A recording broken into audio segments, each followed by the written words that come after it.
Today I'd like to talk to you about unicorns. Now, I don't know about you guys, but unicorns were one of my favorite mythical creatures when I was a kid, as you can tell by this little kid's book that I've got here. And if I could read for you just for a second what it says unicorns are, it says, unicorns are horse-like creatures with one horn that spirals up from their forehead. One touch from a unicorn's horn can purify water and make sick creatures healthy again. Unicorns are wild, they run very fast and are hard to catch. Who can help to tame one? Only a young girl who is pure and can hope to tame a wild and elusive unicorn.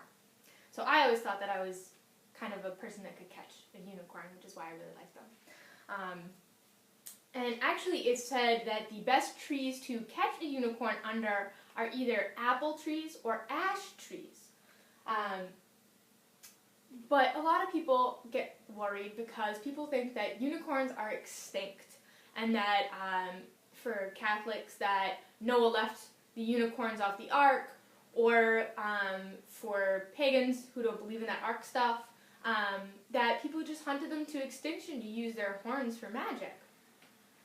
Actually, the real story with those guys is European explorers actually went over to Africa and saw a whole bunch of really great creatures. And one of the creatures that they saw was the rhinoceros. And when they came back, they tried to describe it in terms that Europeans would understand. So they called him a horse with a horn coming out of his head.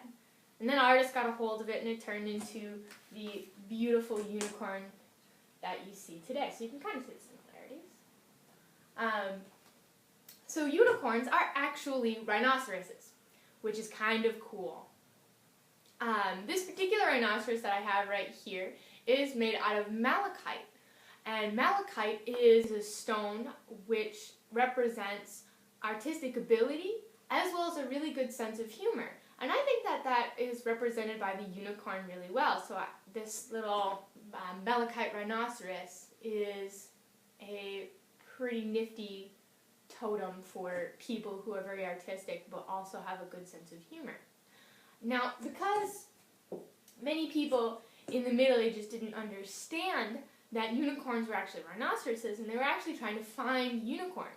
So some charlatans would create unicorns.